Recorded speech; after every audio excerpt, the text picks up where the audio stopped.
Assalamualaikum warahmatullahi wabarakatuh. Saya Puput Mulyani dari kelas AKM 4. Di sini saya akan menjelaskan mengenai plasenta previa. Nah, yang pertama ada anatomi plasenta. Jadi plasenta itu berbentuk bundar atau hampir bundar dengan diameter kurang lebih 15 sampai 20 cm dan tebalnya lebih kurang 2,5 cm. Untuk beratnya rata-rata 500 gram atau setengah kilogram.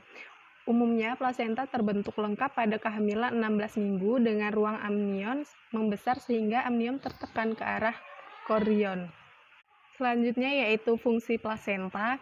Nah, fungsi plasenta itu apa? Yaitu yang pertama sebagai alat yang memberi makanan pada janin. Kemudian sebagai alat yang mengeluarkan bekas metabolisme. Yang ketiga yaitu sebagai alat yang memberi zat asam dan mengeluarkan karbon dioksida atau CO2. Yang keempat sebagai alat pembentuk hormon. Kemudian sebagai alat penyalur berbagai antibodi ke janin dari ibu. Apa itu plasenta previa? Nah, jadi yang dimaksud dengan plasenta previa adalah di mana plasenta itu berimplantasi atau tertanam pada segmen bawah rahim dan menutupi sebagian atau seluruh jalan lahir. Dari sekian ibu hamil, terdapat 0,5% ibu dapat mengalami plasenta previa ini. Dan peluang untuk terjadinya plasenta previa ini juga dapat kembali di kehamilan selanjutnya, yaitu sekitar 4-8%. Meskipun presentasinya kecil, akan tetapi ini juga patut untuk diwaspadai. Jadi, plasenta ini atau sering disebut dengan ari-ari, fungsinya itu untuk mengantarkan makanan dan juga oksigen ke janin. Nah, selain itu, dia juga berfungsi untuk menghasilkan hormon-hormon kehamilan. Dan juga setelah bayi mengonsumsi makanan yang disalurkan oleh plasenta ini, plasenta juga akan mengembalikan bekas dari makanan itu ke dalam bentuk feses atau urin ibu.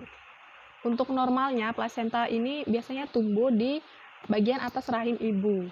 Apabila dia tidak tumbuh di atas dan ke bawah, itu yang dinamakan oleh plasenta previa. Itu yang menyebabkan janin tidak bisa lahir normal.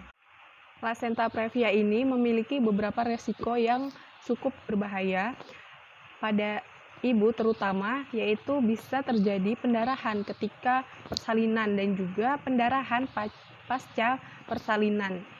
Bahkan plasenta previa ini juga tidak jarang menjadi penyebab kematian ibu dan juga janin. Dan risiko yang didapat oleh janin ini adalah di mana janin bisa lahir prematur atau bahkan meninggal. Gejala dari plasenta previa ini yang pertama yaitu perdarahan tanpa rasa sakit. Nah, yaitu di mana darah itu keluar berwarna merah terang, sedikit maupun banyak, akan tetapi dia terus-menerus keluar atau tidak berhenti. Yang kedua yaitu bagian terbawah janin ini tidak kunjung masuk ke bagian rongga panggul. Posisi janin atau bayi biasanya melintang atau sungsang. Nah, dan ukurannya itu biasanya kecil daripada bayi pada usia lahir. Klasifikasi plasenta previa. Yang pertama yaitu plasenta previa totalis atau ostium uteri interna tertutup sempurna oleh plasenta. Nah, yang kedua yaitu plasenta previa parsial, di mana ostium uteri interna tertutup sebagian oleh plasenta. Yang ketiga, plasenta previa marginal, yaitu tepi plasenta berada pada margin ostium uteri interna. Yang keempat yaitu plasenta letak rendah, di mana plasenta itu berimplantasi pada segmen bawah rahim di mana tepi plasenta tidak mencapai ostium uteri interna, tetapi berdekatan dengan ostium tersebut. Nah, untuk posisi plasenta yaitu yang pertama plasenta previa totalis itu posisinya bila seluruh pembukaan jalan lahir tertutup oleh plasenta itu. Kemudian plasenta previa lateralis yaitu posisinya bila hanya sebagian pembukaan jalan lahir tertutup oleh plasenta.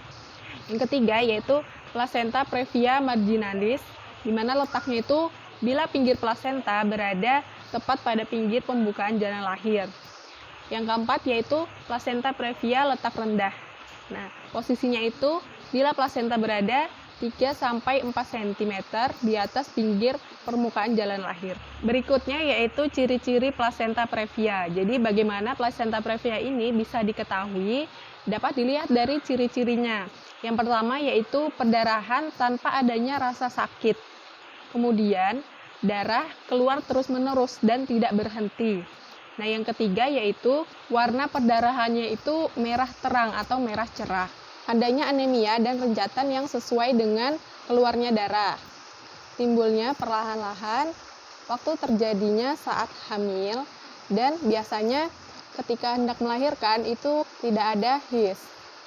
Kemudian rasa tidak tegang atau biasa saja saat palpasi.